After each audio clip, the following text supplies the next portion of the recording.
Everyone. इस series में हम लेवल्स ऑफ टीचिंग को डिस्कस कर रहे हैं, जिसमें हमने मेमोरी लेवल और अंडरस्टैंडिंग लेवल को समझा था।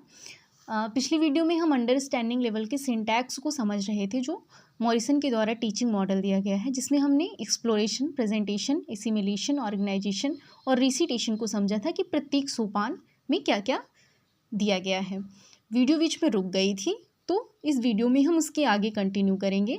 सिंटैक्स हमने पिछली वीडियो में समझ लिया है। इसके बाद हमें समझना है कि जो अंडरस्टैंडिंग लेवल है टीचिंग की, उसमें सोशल सिस्टम कैसा है। तो चलिए हम शुरू करते हैं। देखिए, जो अंडरस्टैंडिंग लेवल की टीचिंग है, उसमें जो सोशल सिस्टम है ये प्रत्येक सोपान में बदलता रहता है। जैसे प्रेजेंटेशन में क्या होता है, जो सोशल सिस्टम वो बिल्कुल मेमोरी लेवल के अकॉर्डिंग ही होता है। जैसे मेमोरी लेवल का सोशल सिस्टम था, वैसे ही सोशल सिस्टम होता है प्रस्तुतिकरण में, क्योंकि जो टीचर होता है वो सेंटर में होता है, टीचर एक्टिव रोल में होता है और जो स्टूडेंट होता है वो पैसिव रोल में होता है। टीचर अपने जो भी पाठ्य वस्तु है उसको क्रमबद्ध करता है, उसका विश्लेषण करता है कि उसे कैसे प्रस्तुत करना है, और फिर वो प्रेजेंट करता है बच्चों के सामने। और बच्चा जो होता है वो पैसिव रोल में होता है। बच्चों का जो व्यवहार है उसको टीचर कंट्रोल करता है। इसमें टीचर अधिक एक्टिव होता है। लेकिन जैसे ही हम दूसरे सोपान में पहुंचते हैं, एसिमिलेशन में, इसमें क्या हो जाता है, सामाजिक प्रणाली तुरंत चेंज हो जाती है। इसमें जो स्टूडेंट होता है वो एक्टिव रोल में आ जाता है। टीचर जो होता है वो सिर्फ निर्देश देता है, और जो स्टूडेंट है वो एक्टिव रोल में होता है। वो खुद जो भी उसको कॉन्सेप्ट बताया गया है उसमें अपने आप को और ज़्यादा उसको इम्प्रूव करने के लिए, उसको और अच्छे से समझने के लिए वो लाइब्रेरी ज्वाइन करता है, उसमें बुक्स देखता है, प्रयोगशाला में जाता है, प्रयोग करता है, होमवर्क करता है, और फिर वो एक्टिव रोल में यहाँ होता है और अपनी जो भी कॉन्सेप्ट उसको बताया गया उसको अच्छे से समझ पाता है, उनमें लिंक बिठा पाता है कि अच्छा इसमें और इसमें क्या संबंध है, उनके आपस में क्या रिलेशन है। और ऐसे ही व्यवस्था यानी जो ऑर्गेनाइजेशन और रिसीटेशन है, इसमें भी जो स्टूडेंट है वो एक्टिव रोल में होता है। ठीक है, तो ये सामाजिक प्रणाली हो गई। उसके बाद क्या है, सपोर्ट सिस्टम या मूल्यांकन प्रणाली। मूल्यांकन प्रणाली में अगर हम देखें तो जो बोध स्तर का शिक्षण है उसमें मूल्यांकन जो है वो कई स्तर पर होता है। जैसे जो प्रेजेंटेशन है, प्रेजेंटेशन लेवल पे जब बच्चों को कुछ भी बताया गया तो ये देखा जाता है कि बच्चों को कितना समझ में आया। तो जो प्रेजेंटेशन लेवल की परीक्षा होगी उसको जब वो उत्तीर्ण कर लेता है तो वो आत्मसातीकरण के स्तर में आता है।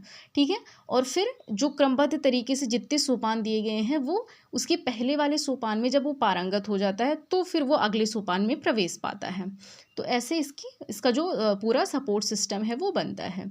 इसमें क्या होता है, मूल्यांकन कैसे होता है, इसके लिए लिखित परीक्षाएं भी होती हैं, मौखिक भी होती हैं, और MCQs वगैरह का भी उपयोग किया जाता है। इसमें जितने भी कॉन्सेप्ट बताए जाते हैं उनके स्पष्टीकरण पर विशेष बल दिया जाता है। तो ये क्या हो गया, आपका पूरा मॉरिसन का टीचिंग मॉडल हो गया अंडरस्टैंडिंग लेवल का।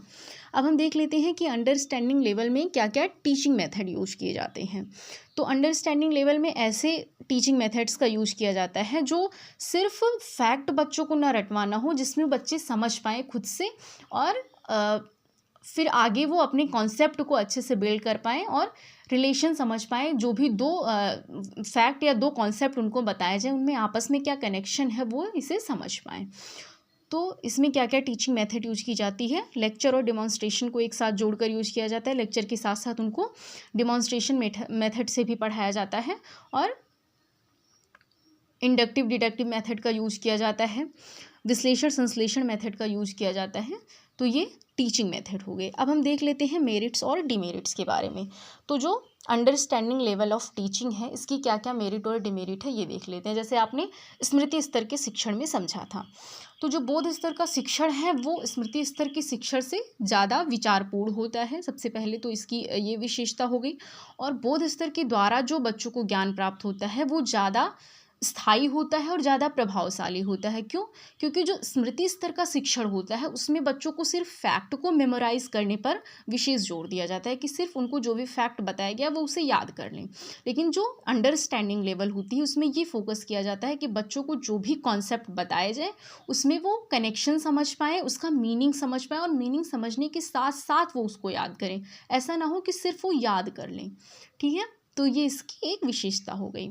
फिर बोध स्तर का जो शिक्षण है विद्यार्थियों को अपनी बुद्धि और विचार प्रक्रिया को प्रयोग करने का पूरा अवसर देता है, इनकी मानसिक शक्तियों का उपयोग और विकास करने का अवसर देता है, और इसमें जो ज्ञान प्राप्त होता है वो शुद्ध अधिगम होता है। उनको जो विषय वस्तु है उसको गहनता से उसका बोध कराया जाता है, उनके समझने पर जोर दिया जाता है। तो ये इनकी कुछ विशेषताएं होंगी। अब अगर हम इसमें दोष के बारे में देखें कि इनमें क्या क्या दोष हैं, तो सबसे पहला दोष तो ये है कि स्मृति स्तर के शिक्षण की तरह ही कहीं ना कहीं ये भी शिक्षक और पाठ्य वस्तु केंद्रित रहता है।